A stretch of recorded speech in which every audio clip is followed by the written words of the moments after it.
I want to say that I'm a creative guy, but I'm not Games Workshop creative. If you ask me to explain the setting of 40k, I don't think I could do it, because I know just enough about the world of 40k to sound like an idiot child, or to put it another way, like a regular child.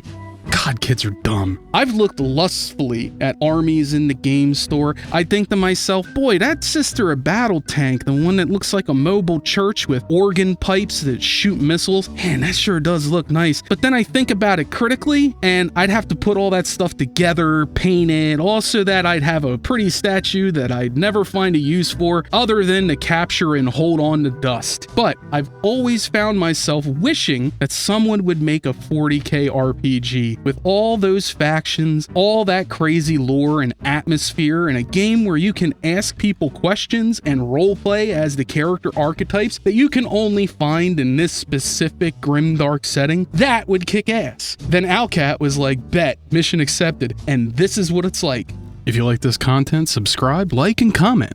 If you want access to all the jokes that YouTube deems too spicy for TV, hit me up on Patreon.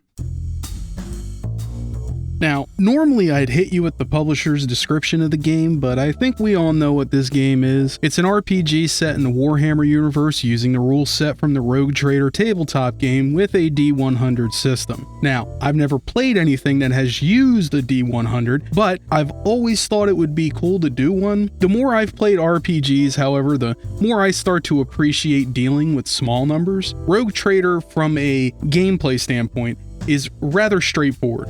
It's got all the RPG design trappings you'd expect: create your character, engage in friendly banter. The impure cannot escape their fate. Destroy your enemies. I took care of this one. Do missions and get rewards, and exterminate entire planets to deny the archenemy a foothold in the galaxy. This is 40k, and even though it checks a whole lot of boxes, Warhammer is unlike anything I have ever played before.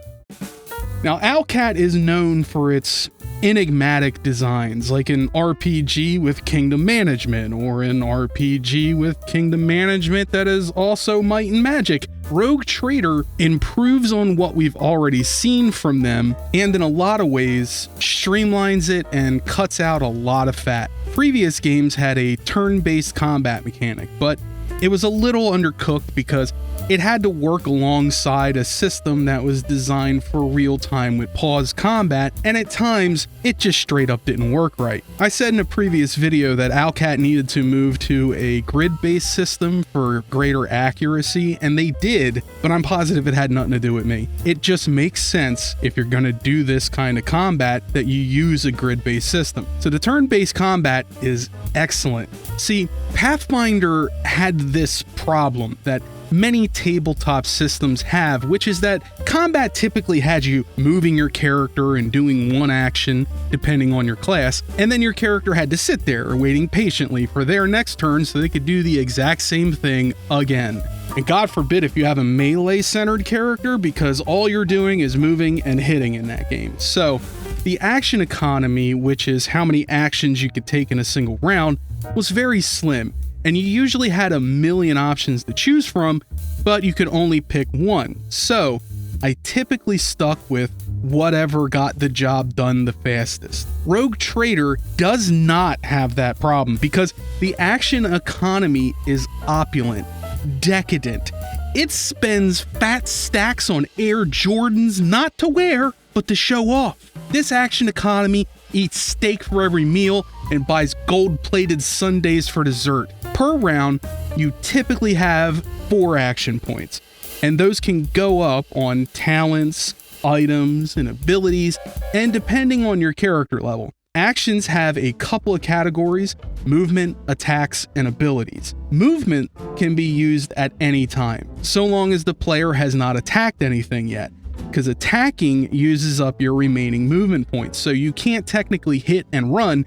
But if you're a soldier, you get access to an ability called Run and Gun, which allows you to move, shoot, move again, and shoot again, all in one turn.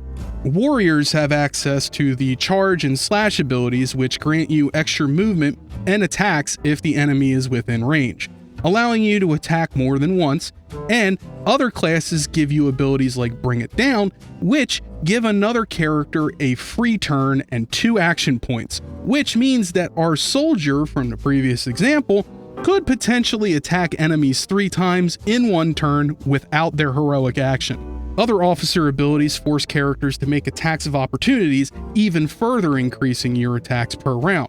Abilities have a lot of utility and synergy, and I found myself experimenting with all kinds of ideas like builds focused around making the enemy move, which causes damage, and if done right, causes attacks of opportunity on top of that. Or a build that doubles my soldier's fire rate, making burst fire attacks even more deadly combined with all the extra turns. I've had turns where my soldier had almost 20 attacks in 1 turn. I mean, it gets really dumb when you build your character right. So, just like previous games, you can create a pretty powerful character or an absolute god of a character with guaranteed crits and 20 attacks per round. It's disgusting. Abilities can and should be used every round, and you can use as many as you want in a round so long as you have enough action points to do it. And because you get 4 AP in a round, and most abilities and attacks take 1 to 2 AP, you can use multiple abilities to give you all kinds of buffs, like with the officer, who can increase the stats and temporary hit points of an ally while granting them extra turns and restoring AP. Most abilities in the early game have a cooldown of 1 round, so you can use these abilities every turn. So you're not simply moving your character and then using an action like you might with other CRPG systems. In Rogue Trader, a single turn for one of your characters can be like a 4 or 5 step process, and I've yet to get tired of it. This is the kind of innovation that turn-based systems have needed for a long time, and on higher difficulties, using these turns effectively is key. The higher the difficulty, the more you rely on broken-ass builds like a Psyker melee fighter who could do 800 damage in a single turn. And that's the major difference between Rogue Trader and Wrath of the Righteous. See, Wrath had to contend with a design problem that had been with them ever since Kingmaker. Some people were tired of real-time with pause and wanted turn-based. They wanted the game to be more like the tabletop. And other people liked the fast pace of real time, so turn-based was an absolute turnoff for them. So they had to design everything to work with real time first and find a way to make the same abilities work in turn-based. So they had to design everything to work with real time first and find a way to make the same abilities work in turn-based. And this worked to varying degrees. But in Rogue Trader, abilities don't need to be designed to work in real time, and as such, they're very turn-based combat focused, and they add a lot of depth to the turn-based combat that is usually missing from a lot of games like this. They subvert turn-based tropes in ways that are interesting, and this is a large chunk of why this combat works so well. It's also fun as hell, which I can't actually say for a lot of other turn-based games. As much as I like Baldur's Gate 3, I wouldn't say the combat was a highlight. If anything, it actually got quite tedious at times. I actually look forward to the combat in Rogue Trader, and I think that's a hell of an achievement for a turn-based combat system. Because, you know, turn-based is usually pretty ass. Then there's talents, which are a lot like feats, but you know how like in Pathfinder and D&D 3.5, there's a ton of feats that are just straight score increases, while there's a handful of feats that are must-takes depending on the build that you're making. You know, like making a fighter and taking cleave, or creating a cleric and taking cleave, or building a paladin and taking cleave. Rogue Trader avoids all of that by having all of the talents use conditionals. So, for example, the operative has an ability that adds stacks of exploits to the enemy. Then they have abilities that, depending on the amount of stacks that enemy has, certain new effects will proc, and the talents for that operative are vastly different from other classes because many of their feats play around with different conditions to do with exploit stacks, like increasing the amount of armor your group has based on how many stacks you remove from the enemy, and so on. Or like the talent that increases crit damage by 1% every time you do damage. If you have a soldier that can fire a burst of 16 shots in one round, that crit damage stacks real quick. Oh my god, that was so hot.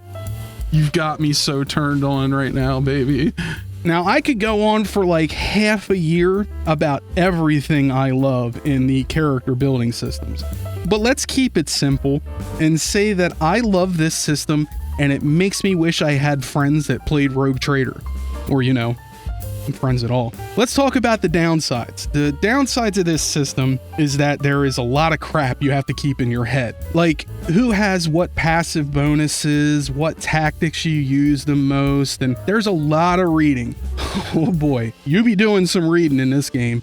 But man, there's nothing like getting to a level where your build has finally come together and you're ripping boss enemies to pieces with rapid fire bursts from a heavy bolter. It's a very satisfying feeling. I think it would help if that when you're leveling up, instead of hiding the character sheet, they display both screens side by side. Maybe even have toggles for inventory and character sheet. That way you can switch between them without closing the level up screen. But even then, you need more information. With a level system this complex, it would be nice to see everything on one screen. I've been harping on this for years, but we really need to return to the original Fallout type stat sheets where every time you improve a skill, you see immediately the effect that has on your character. It would be especially nice to have this in this game, though it's totally not a deal breaker in any way. It's just a quality of life thing that I would love to see more studios thinking about, because it's hard to make a decision as to what to pick if you don't have all of your character stats memorized and their inventory memorized, which chances are you don't. So in short, I love this approach to feats because every feat you get has the potential to change the way you play the game. And I love when abilities open up new opportunities for playing differently instead of just giving you an ability score increase. It keeps the game fresh and exciting. Rogue Trader is not without its issues though. See, this setting comes with some problems, one of them being that dialogue is like Grandpa Simpson talking about onions. It just goes on and on sometimes, and it's long because people in this game use the roundabout language of serfs and nobles, and sometimes that long-windedness can get to be annoying after a long session, and I found myself occasionally skipping dialogue. Speaking of dialogue, there are occasions where a dialogue choice you make will affect events somewhat, but I've been playing two games simultaneously, one Heretic and one Dogmatic, and to be honest, I haven't seen much of a difference save for some slight differences here and there. The biggest difference I can see is in the quest rewards that you get and the equipment that you can use, some of which is bound to a specific philosophy. If you're a Heretic, for example, you get access to a heavy bolter after the end of Chapter 1, whereas an Iconoclast or Dogmatic person won't get one that they can use until later on in Chapter 2. Where the dialogue excels is in allowing you to express your character. You usually have a couple of different ways to respond in dialogue, and each choice is a different flavor of character. Whether you're a scoundrel, a tyrant, a pompous noble, or a dogmatic or heretical soldier, or even one of those bleeding heart liberals, there are many ways to play that character. And even this subverts the tropes in unique and interesting ways. See, 40k is unlike any fantasy setting that you've ever seen. The warp is dangerous, and its influences can render an entire world uninhabitable. To humans, being a kind person is a weakness in this world, because it is that weakness of character that allows the devils of the Immaterium to manipulate otherwise good-hearted people. So for instance, there's a quest where a warden of a prison is criticized for being too nice, treating the prisoners like humans and giving them 3 meals a day. Preposterous. The nerve of this man. Now, the game frames this as a form of heresy, because kindness is used as a fulcrum by the beings of the warp to influence, possess, or otherwise control people in the material world. So you may want to play an iconoclast until you start to realize that these good-hearted people are always responsible for the deaths of entire worlds, and that this big fascist emperor daddy government is, well, right in a way. And that, frankly, is what I love about this setting. It makes me uncomfortable, and I like that. The quests are excellent, and the side quests are also a big step up from previous outings. They're not simple fetch quests most of the time, but instead are, at times, sprawling stories that are actually captivating and a nice way to spend a few hours in between fighting the hordes of the archenemy.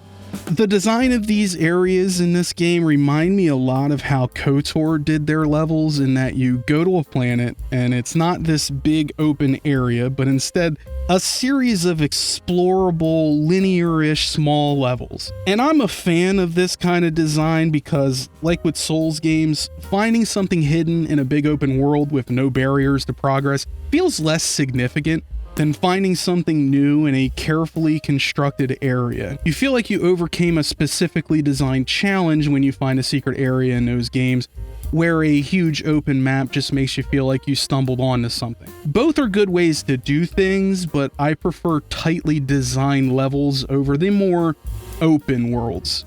The combat in this game is visceral, which is really difficult to do in a game with turn-based combat, but when Abelard goes up to a group of 3 enemies and cleaves all 3 of them with a chainsword, and you hear the engine rev up and the chunky splatter that results, that's a great feeling. In fact, the game throws so many enemies at you sometimes that you end up feeling like a god because you are mowing through these hordes with ease. It does not get old firing a bolt or burst into a crowd of enemies and watching their various limbs get blown off with powerful force, or using the navigator to blast a huge group of enemies, killing the vast majority of them in one shot. Combat felt fast-paced, even though I know it isn't, which is also odd for a turn-based game. Usually combat is the slowest part of the game, but because you have so many options and so many different ways to do the same thing, the game ends up feeling a bit like Underrail, in that you have to pull off these combo attacks and stringing together abilities that extend your turn in order to survive some of the harder fights. And when a plan works perfectly, there's no better feeling. In short, I love this game's combat. Itemization. Now, an RPG to many people is only as good as the loot it gives you, and this game is no slouch in that department. Even in the early hours, you'll be spending time looking over stats and abilities of magic items and putting together good synergies. For example, there's a weapon called Burden of Servitude. Now, it doesn't look like much, but it has an ability that increases burst shot AP cost by 1. But after a burst shot, increases your single shot damage by 50% until the end of combat. Now, this alone would be enough to make my panties drop from being so heavy they can't stand up. But the effects stack. Okay? So, round 1, burst, run and gun, single shot. Next turn, burst fire, single shot, rapid fire, heroic action. Now you get 8 single shots from your bolt pistol in one round with a 100% damage bonus to each shot. How about the Astartes combat knife that gives you 1 AP and an extra attack if you kill someone with it? Or you could take the Fractal Blade, which grants you a 25% bonus to parry, and dual wield it with an auto-striking sword which gives you another 30% parry, and has an ability that when you parry an attack, you counterattack for free. A lot of the items in this game have these unique conditional abilities that combine with other items and class abilities to create devastating combos. Like, I cannot express to you enough how much this game nails every single thing that I love in an RPG system. I have been saying for years that my favorite kind of RPG is the kind of RPG that when I get a specific item, that item has synergies that have conditionals that if I do this, I get this. Because then you can start to chain together all of these different effects and create really interesting builds and synergies that change the way you play the game. And I love that. It's almost like they designed this game specifically for me. As you progress through the game, new systems will open up. At first, you'll be limited to solar system travel with just a few points of interest to explore. While exploring these early areas in your ship, various events will happen. Sometimes there's revolts and tensions on the deck that you'll have to intervene in. Sometimes you'll run into pirates, and this is where the ship combat comes in.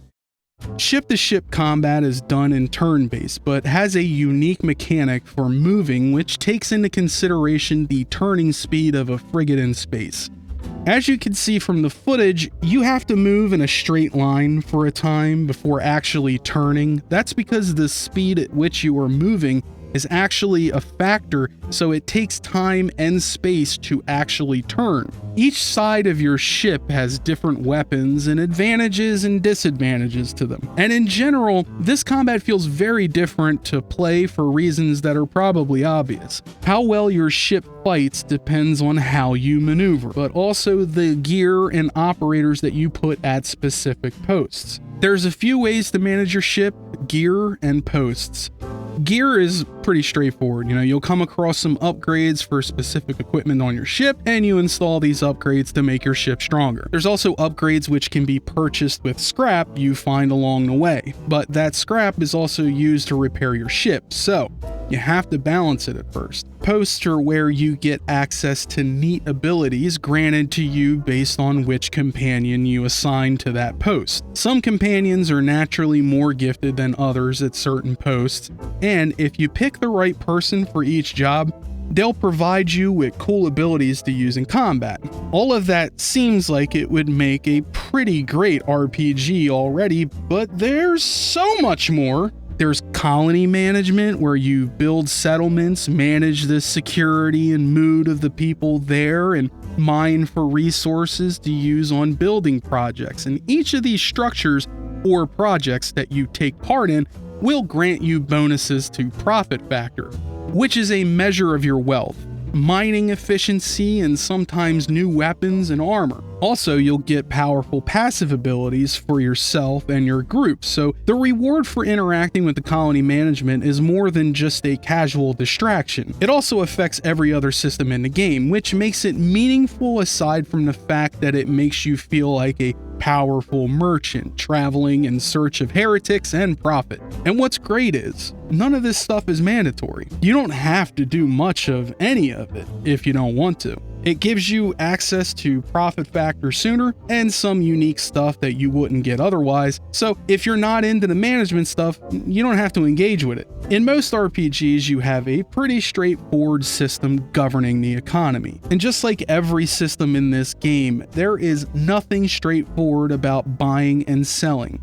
For example, have you ever been playing a game and you come to a merchant and he's super glad you came and saved him, his kids, and the entire town, and then you go to buy stuff from him and it's full price, no discounts, and you think to yourself, dude, I just saved your entire town. The least you could do is provide me with better gear. I'm important, damn you. Well, in this game, you play as a high-ranking noble of a famous dynasty, granted rights and privileges that no other member of the Imperium has access to. You are a slave to no man, and the only person you answer to is the God Emperor himself or the ecclesiarchy leadership, aka the Inquisition, and even then, you can kinda still tell them to fuck off so long as they aren't investigating you for apostasy. As such, you really have no need for money. You have so much money, in fact, that you don't even count it, and instead, the trade system is based off of the sale and distribution of goods that each merchant faction requires, and that trade gives you greater standing with those trade groups, which opens up new tiers of loot. So instead of having money, you get reputation with merchants. You don't sell stuff to get more money, you bribe people to get them to give you more stuff for free. The more people that like you, the more stuff they give you. But in order to buy anything, you have to increase the one stat that actually matters, profit factor. There are all kinds of ways to increase this stat, but it's rather limited early on. If you, say, help out another fellow noble, you can increase your profit factor by means of a rather large grant from the noble that you saved, or a promise of troops and equipment. Later on, you can build mining equipment on planets that you own, and by building up the colonies. So let's say you have enough reputation in PF to buy everything in tier 1 with a merchant. Normally you buy something and your resource, like gold, goes down. That's not what happens here. You can buy out the entire stock of items in that tier that they have and suffer no penalties for it. It's basically free. I'm sure that some players will have conflicting feelings about this system, but I friggin' love it because it makes sense for the game, the story, the character, and the world, and I love it. When a game designer chooses to be true to the setting instead of implementing a system that we've seen a million times before just because it'd be easier, the extra effort has been noticed and appreciated, Owlcat. Now we come to the style of the game, and there's a lot to talk about here. Not all of it me being qualified to even talk about, but we're gonna try. First, how about the music? Now, what do you think of when you hear the words grim, dark, gothic, sci-fi?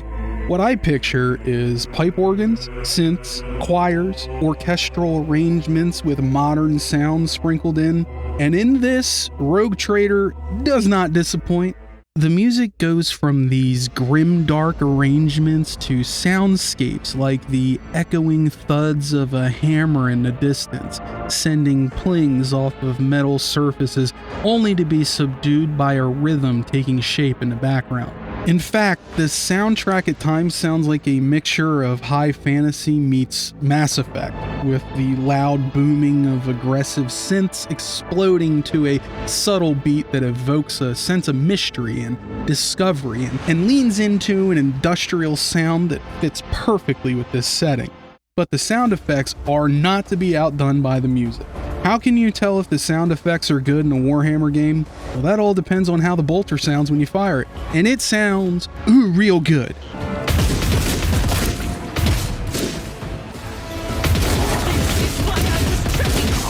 The sound is excellent.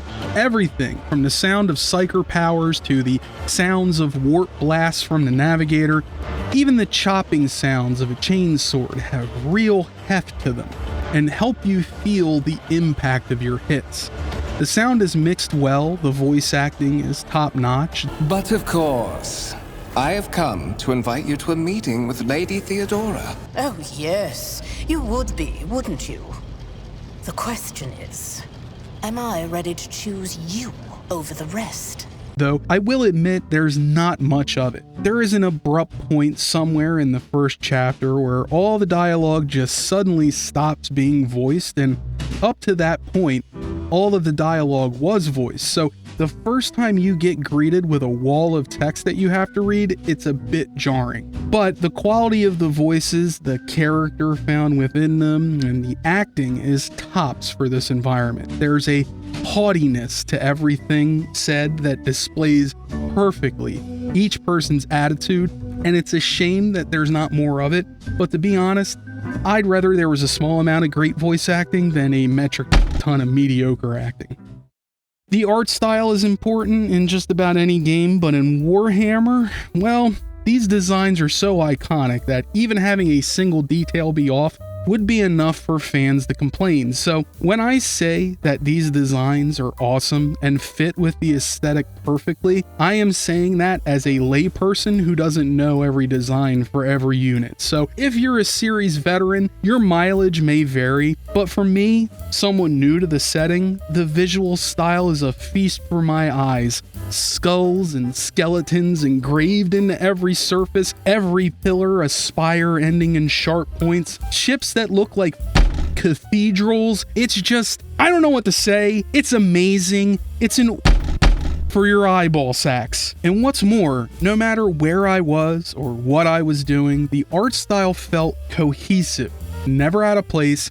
They thought of every little detail. But keep in mind, this is not from the mouth of a series veteran. These are just the opinions of someone who's looked upon your hobby with jealousy over the years and is just now getting over his intimidation of the lore and just laying back and taking it. And I want to talk about that for a minute because I know that there are quite a few people who are interested in Warhammer, but they're completely intimidated by the lore of it. They feel like they're never going to fully understand everything. And that's the thing about this game, is that Rogue Trader shows you the lore of this world in a way that's easily digestible and easily understandable. So it takes away that intimidation factor that this game usually has with other people. And because you don't have to sit there and paint little miniatures and put the shit together, you can get into this game very easily. There's no barrier to entry aside from the cost of the game. So it's a really good way to get into Warhammer in general. In fact, I think the art style of this game actually helps you roleplay your character better because it leaves nothing to the imagination. It nails the details. It sets the mood, and with the ambience of the dialogue and the setting, you know who your character is in this world, what they would say because of the vibe. And it's all about the vibes. When I say the setting is almost as important as the game itself, this is what I mean. The design of the setting is what sets the stage for everything you do, down to the smallest decisions you make. Everything that you do will, in one way or another, be influenced by the vibes. And let's face it, sci-fi is kind of hard to nail. Warhammer is the kind of future that will never age like these other stories because it's not trying to make a believable future so much as an entertaining one. So let's talk about the story. The story is fairly simple, and I'll leave out details to avoid spoilers, but this is how it goes. You are one of the heirs to the Von Valancius dynasty, an apparently powerful and influential rogue trader dynasty whose leader, Theodora, is looking for a successor. A rogue trader is like a Spectre from Mass Effect, except they're sanctioned by the God Emperor and given protections in dealings, which means they could do things that could be considered heretical that would get a normal person burned alive, and a rogue trader will get away with it so long as their acts are in the best interest of the Imperium and they don't get caught by an Inquisitor. Unlike a lot of CRPGs where you play a lowly nobody working their way up through the ranks, you are at the top of the food chain already, demanding respect and reaping special benefits, and this frames the story and the role-playing of your characters from a unique perspective. Another sort of power fantasy that uses the most powerful power that ever powered up. I'm speaking, of course, about money. You have it, everyone wants it, and they can't have it. The role-playing is interesting as well. For instance, a normal guy walks into a room, greets the first person he sees, and mills around a bit, mingling with others, socializing, you know the deal. Normal dude shit, right? But my character, when he walks into a room, has a seneschal. And what use is a seneschal if not to stand in the entryway and announce my arrival, proclaiming my name and titles for all the little people to hear and know who they're dealing with. I do this even when I'm about to get into a fight, so the people I murder know they were not murdered by some simple commoner, but by a noble lord in service to the Emperor himself. This is the first Owlcat game where I feel like they deserve a special thanks for the dialogue writing and role-playing options. Now back to the story. As you're traveling through the warp, your crew revolts and attacks you and the Lord Captain.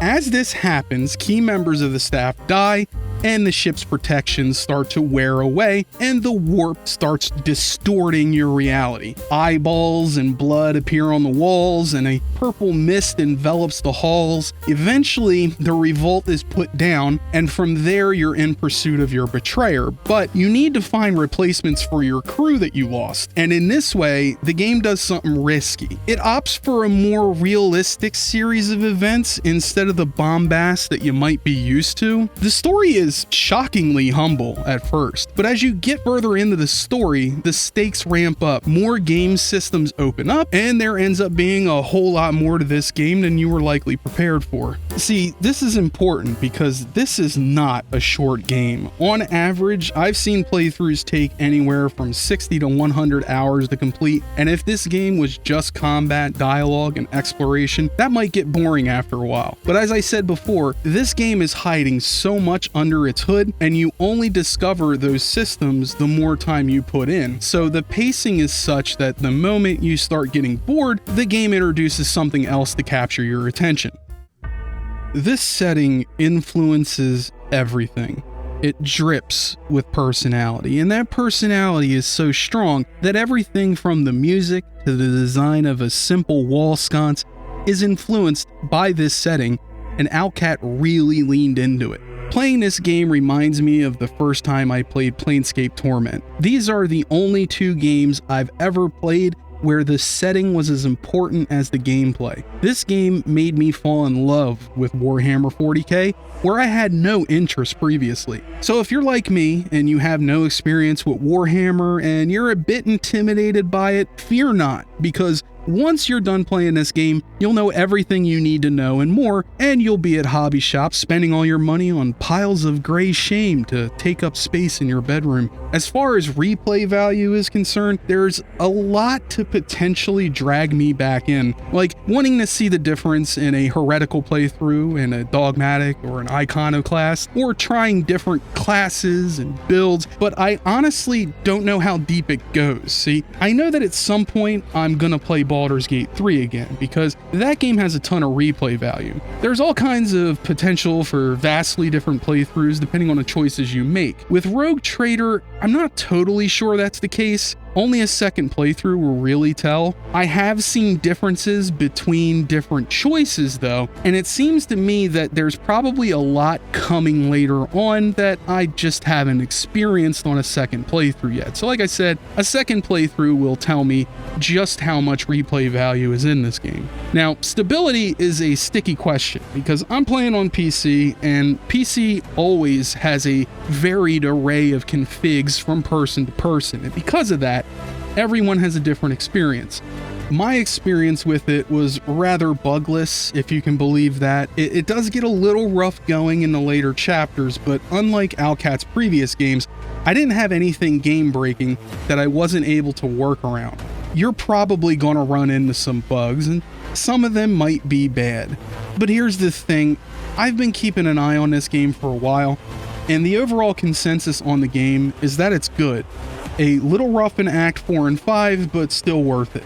Then there are reports that the game is unstable and crashes all the time. Now, I'm happy to report that I had not a single crash in my entire playthrough. And if you're a frequent watcher of this channel, you'll know that's odd, because I have problems with nearly every game released. I did some research, and apparently they have a patch waiting on the release of the DLC, which will bring with it a ton of fixes. So if you were holding off on buying the game, now might be the time to stop, because the fixes are coming and the DLC is coming after that. Will it be a perfect experience? I definitely can't guarantee that, but it feels like the bugs, game breaking or otherwise, are happening to an unlucky few, and chances are these problems could miss you entirely. If they don't miss you, there is a mod called Toybox that has a bunch of cheats and quality of life improvements, but best of all, it has a quest resolution function that will move a quest to the next state to get around any quest bugs preventing you from progressing. And normally, I wouldn't even recommend the game if I experience bugs like this, but I didn't experience any, so I'm tentatively recommending this game because it is that much fun. So, should you buy this game? I say keep an eye out. My DLC impressions will be out in September, so if you're still on the fence, just wait until the patch comes out and the DLC releases to hear what people are saying about it.